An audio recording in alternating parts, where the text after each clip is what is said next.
Hello. Welcome. I'm going to go ahead and record the session. That way it can be made available to faculty that couldn't make it, or if you'd like to revisit the session afterwards, it'll be shared out with all who registered so you can revisit the uh, session in case you need to refer back to anything that we discussed today.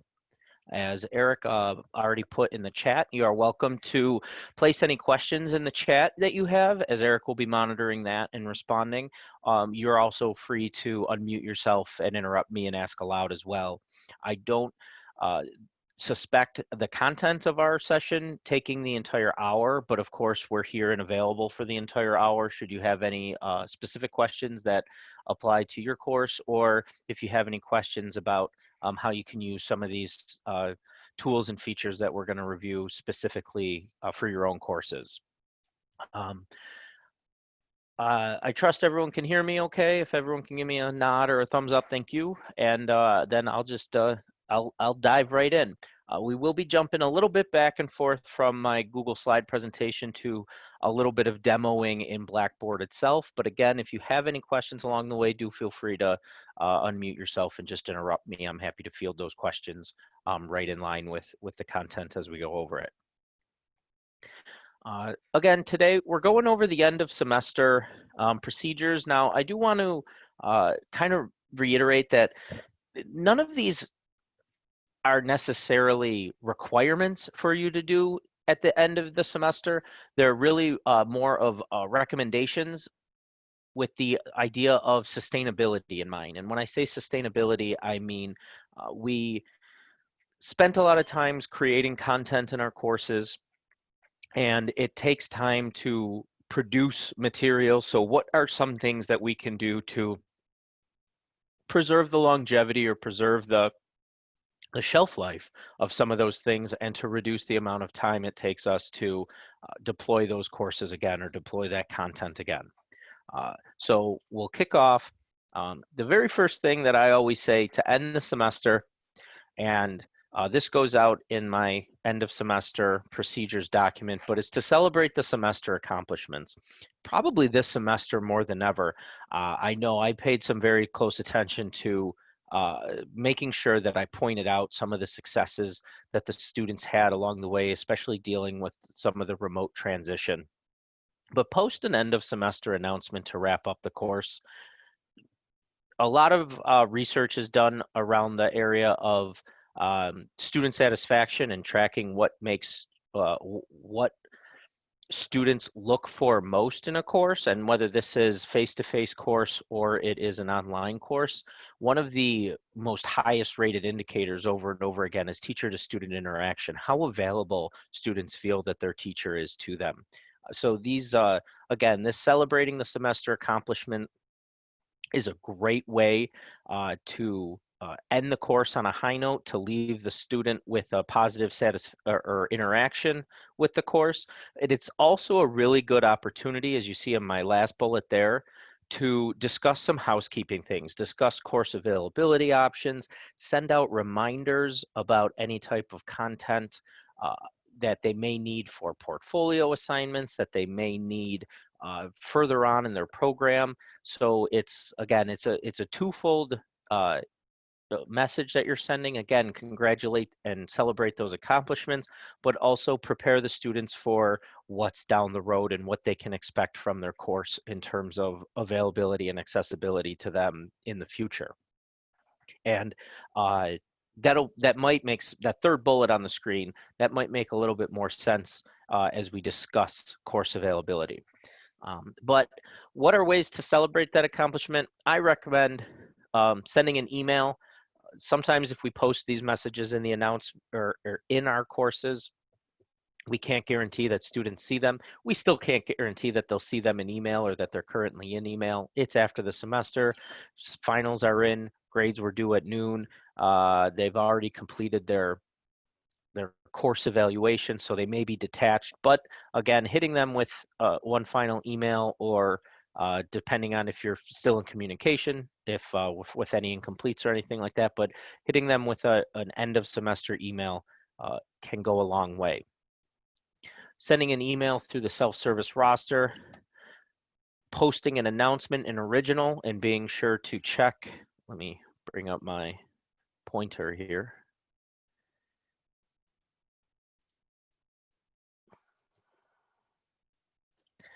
But checking that send copy of announcement immediately, that'll send it to an email announcements to students as soon as you send it. And the same thing with creating a message in Ultra that has that same radio button, send an email copy to recipients.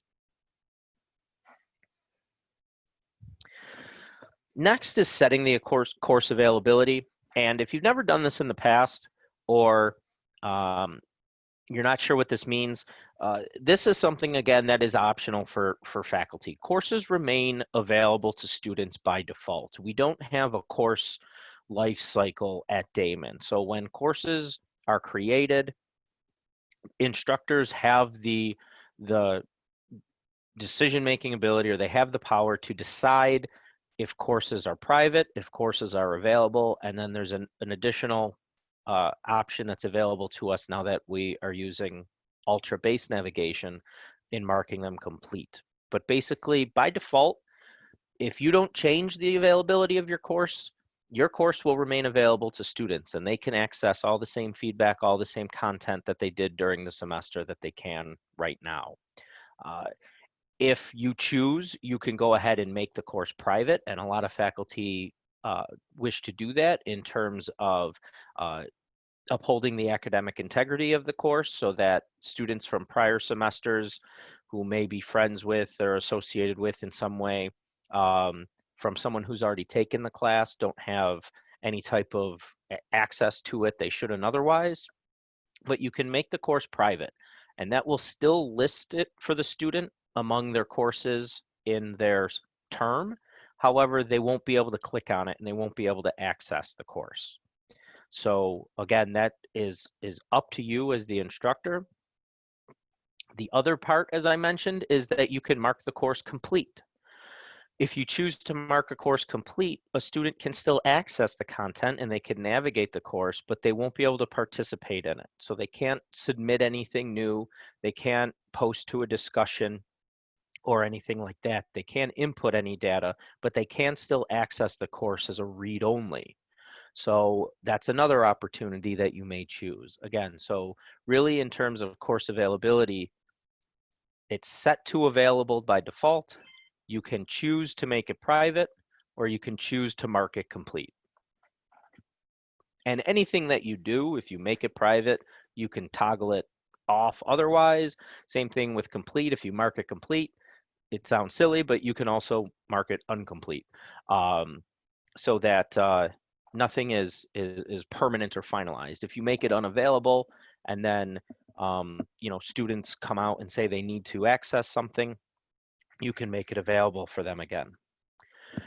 This course availability, again, is one thing that I recommend communicating with your students, whether it's in that celebration of the semester or just in general.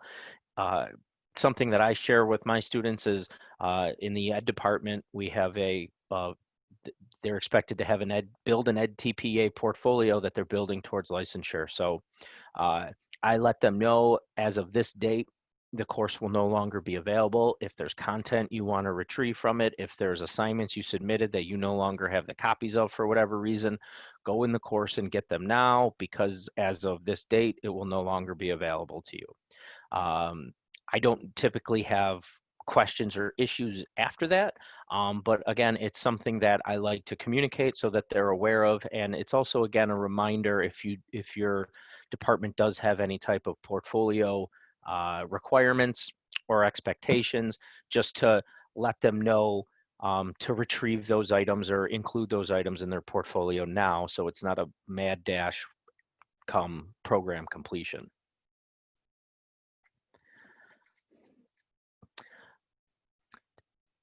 In terms of the availability, hide course is a little bit different. This is really more of a course organization than it is in terms of availability. But from your own view of courses, And for your own organization purposes, you can choose to hide a course so that it no longer appears on your courses page. And it will also no longer appear in the grading page.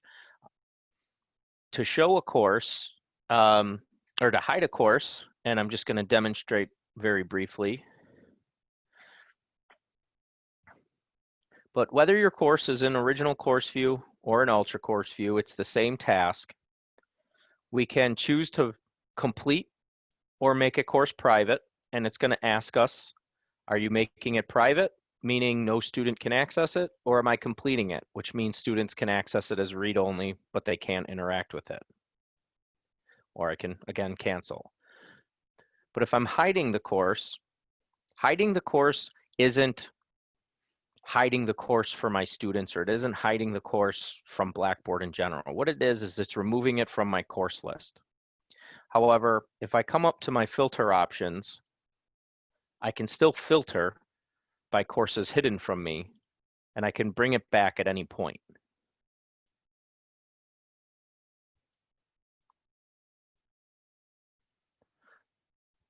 So when I return to all courses, my course is returned. Again, I point this out because I know many of us, the more semesters that you're here, you start to get a pretty long laundry list of courses that scrolls and scrolls for days. If you want to try to keep it tight, keep it organized to those courses that you're accessing most frequently and most readily, you can go ahead and utilize that hide course feature to kind of clean up your current view.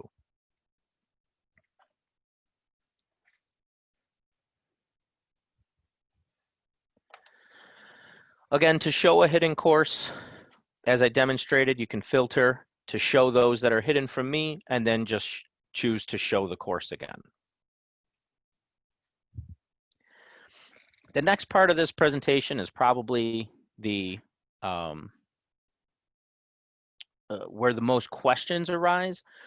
You do have the opportunity to export or archive your course, and I'm going to explain what the difference is between those two things. Again, I want to point out that none of this is required. The data that's on Blackboard, the courses that are stored in Blackboard, they're not going anywhere, and they won't go anywhere without being told in advance that they're going anywhere. But there's data on Blackboard that dates back to like 2004, just to give you an idea of the historical data that we currently are storing there. But this is so that we can kind of take control and take ownership of our own course information. The archive course feature, as you see on the screen, creates a snapshot of the course at that particular period in time. It includes all student data associated with the course, the content, the student input, the grades, the test answers and questions, everything that's associated with the course is preserved in that archive file. The export creates a zip file of all the course content and the structure, the folder navigation, the gradebook columns, and the gradebook settings, while leaving out all of the user information and user data. So it doesn't take any students or enrollments when storing it. It's just the course content, and all of its settings.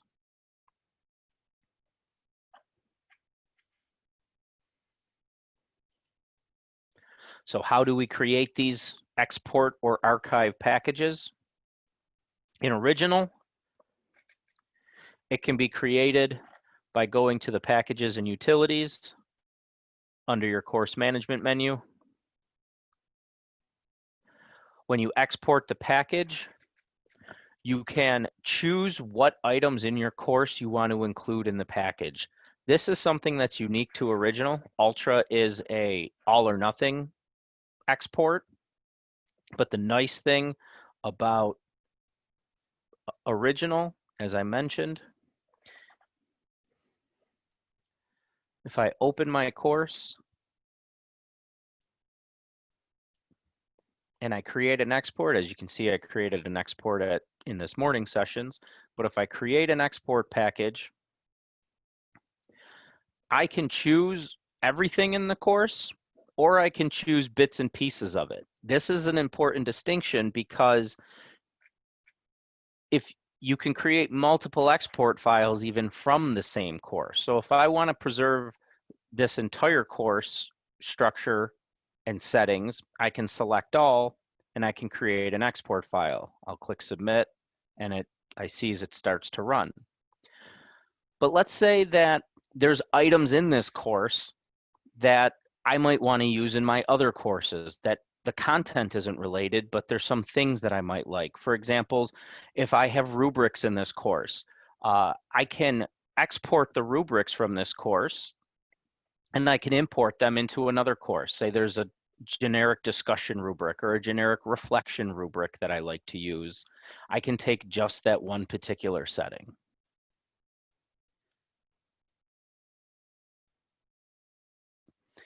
Another option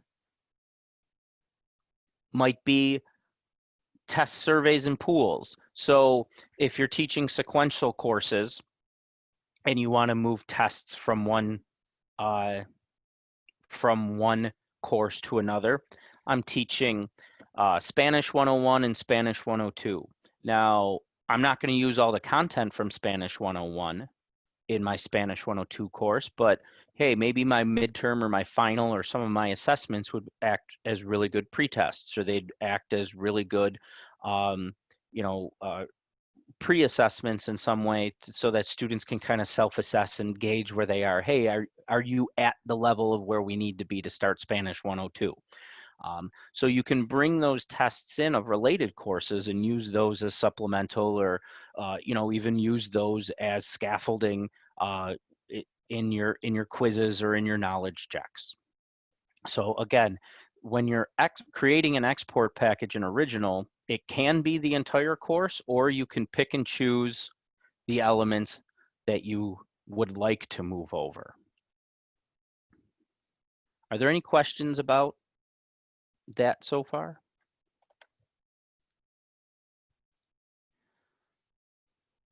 As you see, once I already ran it once, but you see that my package run at 216 is ready. To download this, all it is a simple click.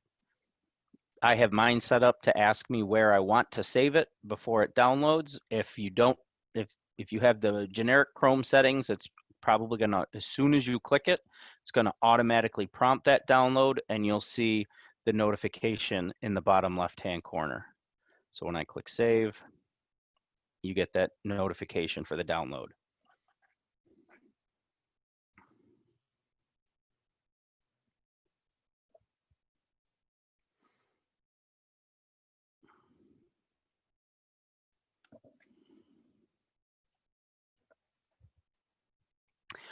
The one thing that I do point out is once that is downloaded, do not unzip it or delete files from the package. Otherwise, when you try to import it, it will likely result in an error and kind of kick back your attempt at the import.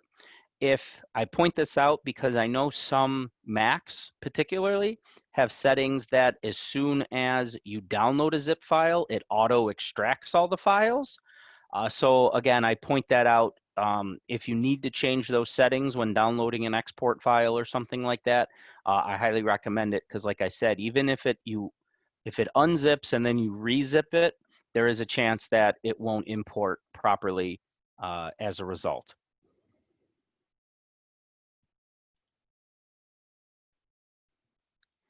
In Ultra, you're given the same options to create both an export and an archive file. However, it is a little bit differently worded and differently presented, as Blackboard generally does from Original to Ultra for whatever reason. But when you choose the menu in the course content section and choose export package, you're presented with a prompt that asks you, do you want to include all of the student data?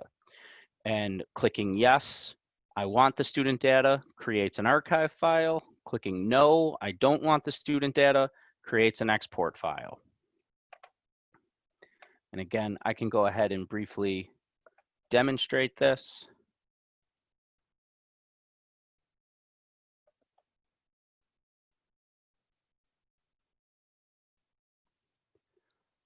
So I can choose my menu option here, choose export course package.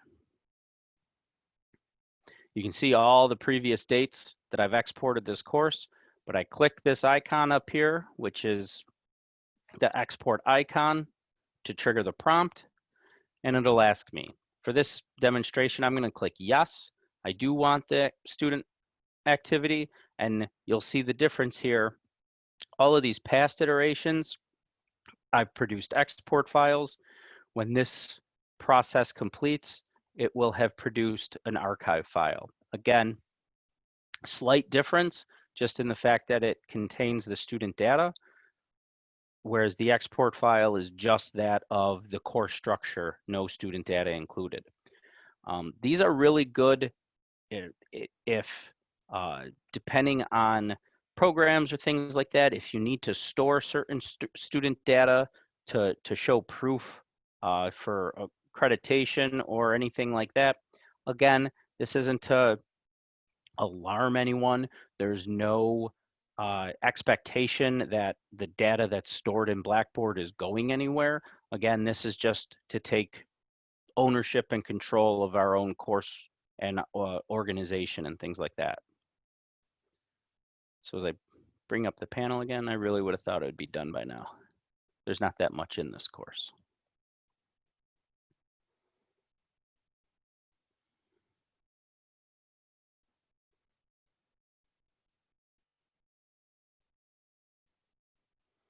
Well, we can check back to confirm that.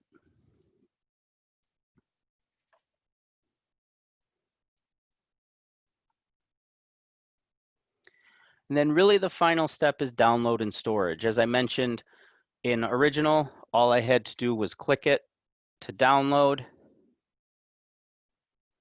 And if I go into Ultra,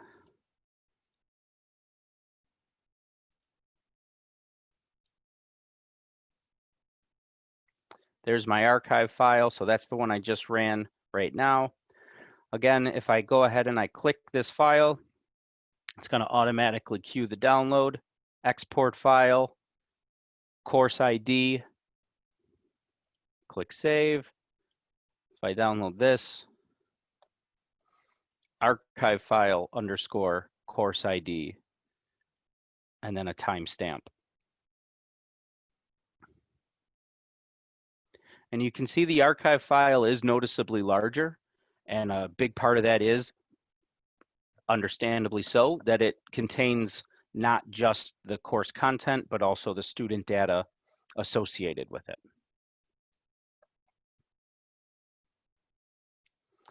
If you have file stream enabled on your device, one recommendation that I would make is that if you are choosing save as, you can add it directly to your drive through file stream. Or again, you can simply navigate to drive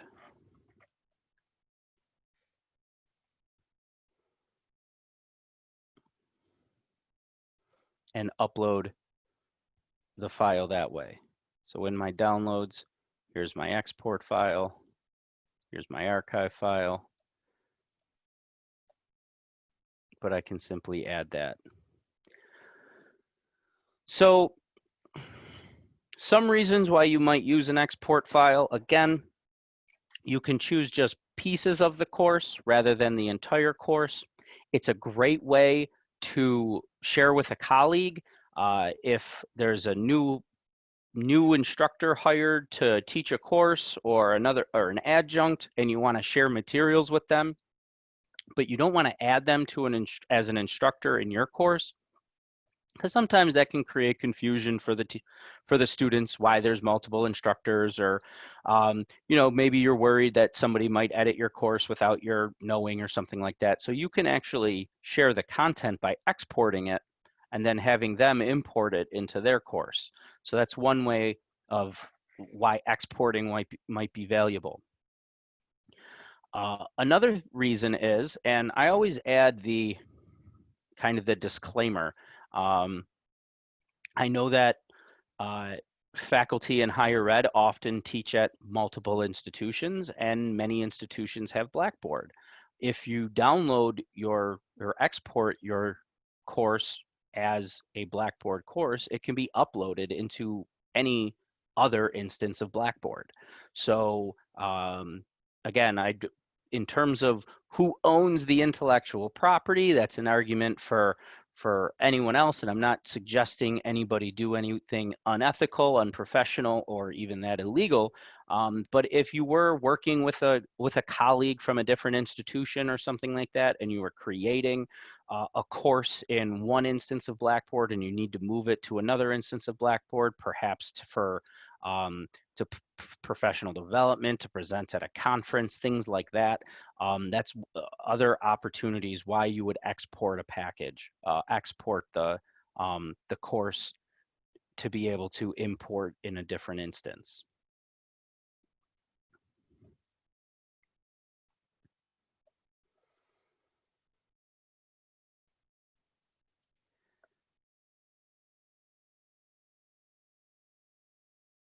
Once you have that export package, and what I mean by import is if I come, here's a course in original, and I click import package, I can browse my computer, and again, I can just choose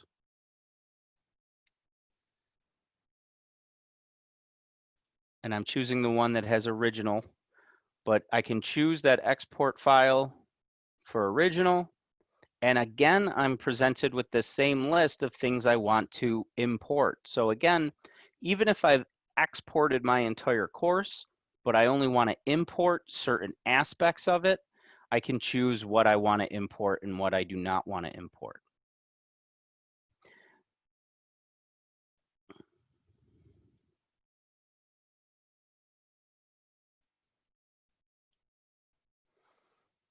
Very similarly in Ultra,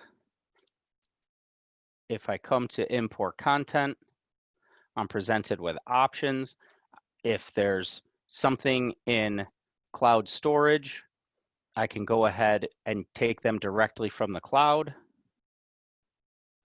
If I can import it from my machine, and again, here it is in my download folder.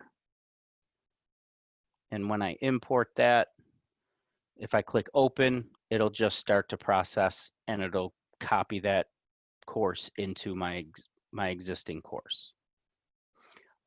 Ultra is a little limited in terms of you don't get that list of things to pick and choose from the way that you do in original. But really the reason why is that in Ultra, they've made it much simpler to copy content from your other courses.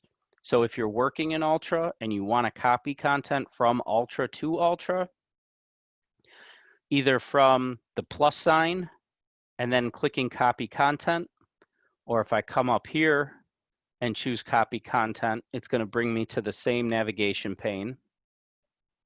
And you can see these are all the courses and organizations that I'm enrolled in as an instructor in Ultra. So I can choose my master course template, and I can choose to take entire folders, the entire course, or the even cooler part, I can open a particular folder and pick and choose specific things I want out of here. For example, about the instructor. Well, I'm going to need my about the instructor in every course that I have. So rather than duplicating it, copy and pasting over and over again, if I create this about the instructor in one of my courses, I can very quickly copy that content and place it in my other courses as well. So I can see that the wheel is spinning, the content is copying, and sometimes the wheel never stops spinning. You need to give it a refresh.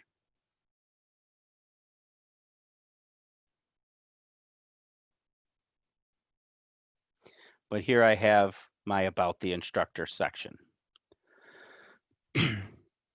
So the course copy makes it much more readily available. but the export allows us for more opportunity in terms of multiple instances of Blackboard or multiple instructors. This export package is what Eric and I have done with our master course template.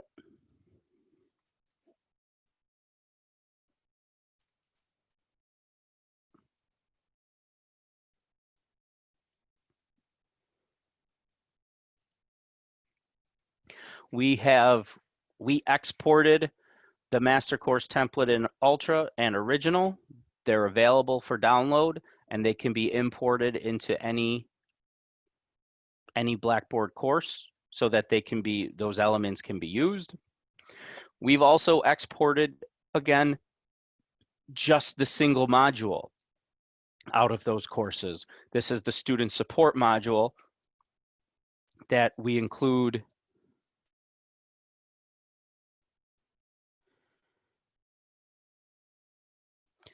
So again, academic support services, student services, accessibility support, all of these things that can and should be available to students in all courses, we went ahead and we made a prepackaged export file that can be quickly imported into any existing course.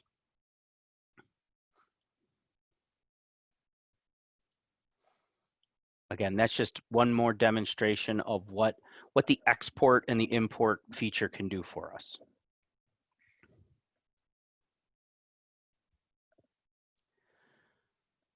Are there any questions about really anything, the export, the reasoning for the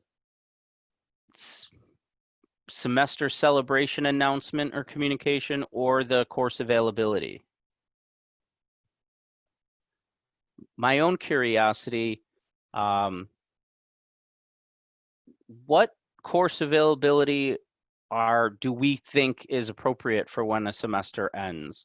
Like, do we like the fact that students continue to have access to the content?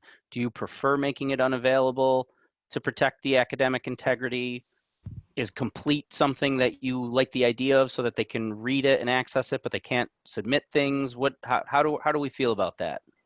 Sir, it's Susan Dunkel. For me, I like to let the students know that they can access things until a certain amount of time, but then I do like to pull it back just so they aren't sharing. The Department of Education is so very close, and the students are sharers. So not that they've shared anything inappropriate, but it's helpful to be able to retain my stuff.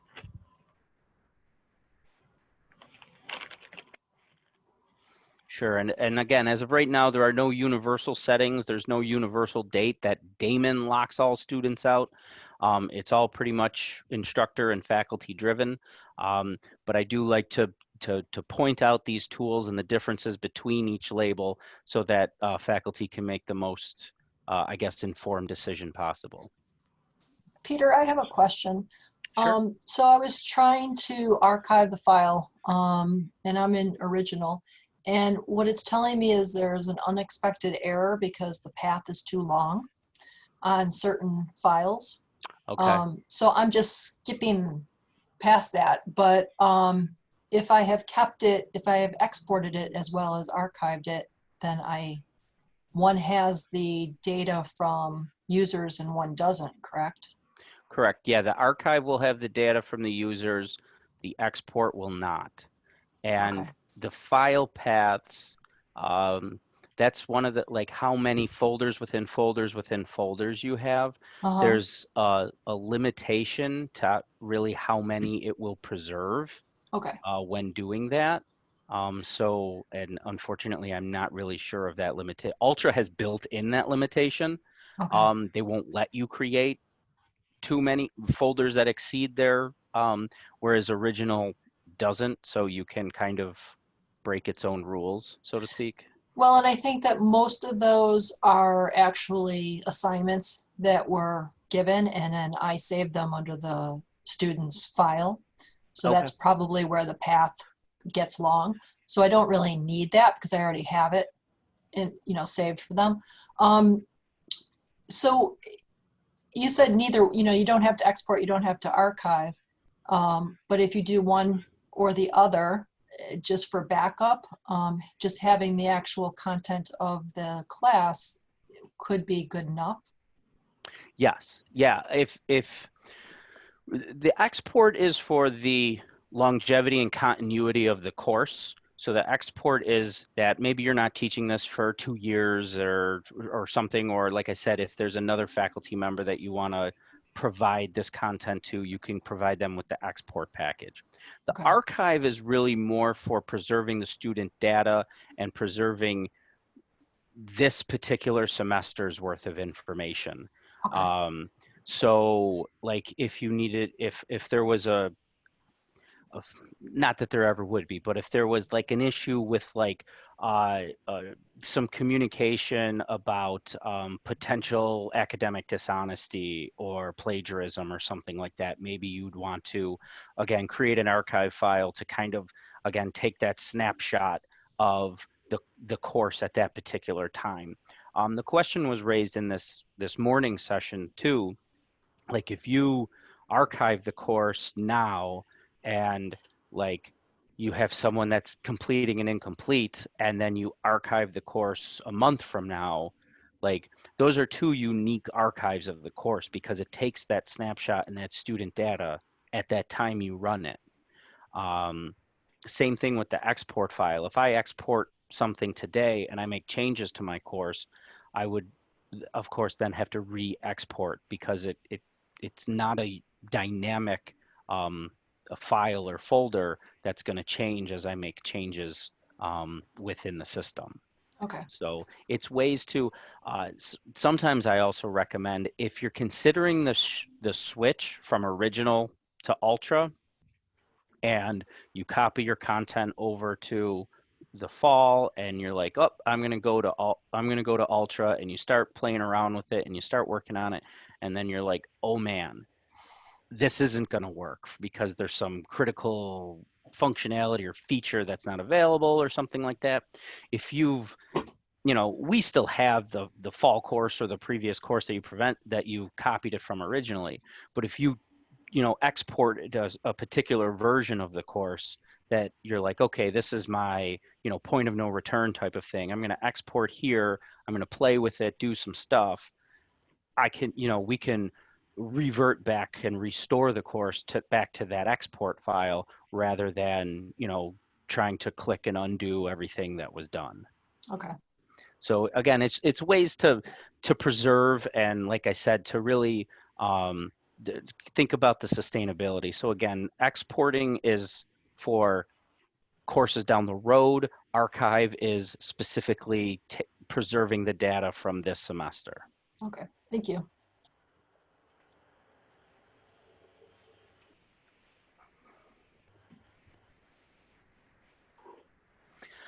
All of this information and a little bit more is provided in the end of semester procedures document that gets sent out periodically.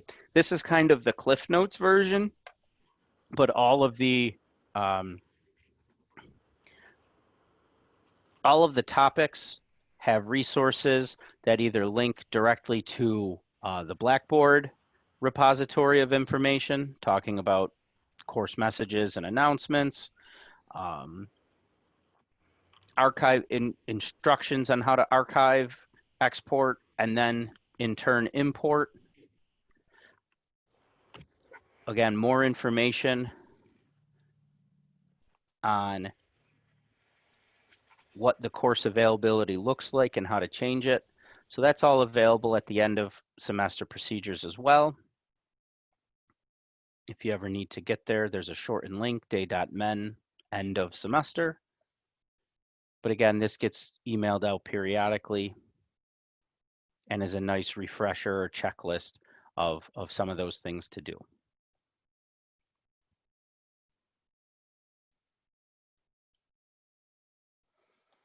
If you have any questions, you're welcome to stay on the line. There's about 20 minutes left.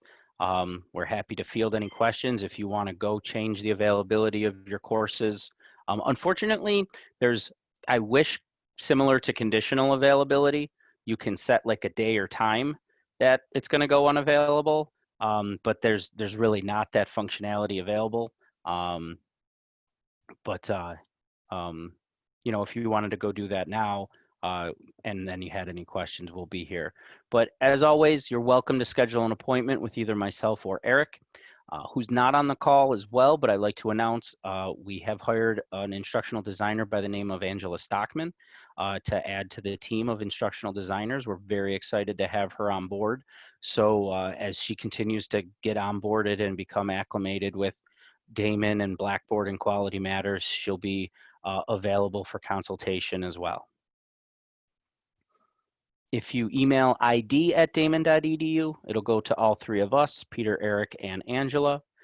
Anything technical that you have about Blackboard, course availability, these exporting things, anything technical related, I still recommend emailing blackboard@damon.edu. And that goes to still the same people, myself, Eric, and Angela, but there's a few extra people, Chris Pack, Christina Zatarek, and some of the more technical aspect, the user accounts and things like that, that they can help out with. Like I said, not that I know a lot of people do email me directly, and I'm always happy to help out. I just like to point out those shared emails because your email might get answered a little quicker if it ends up in more people's inboxes.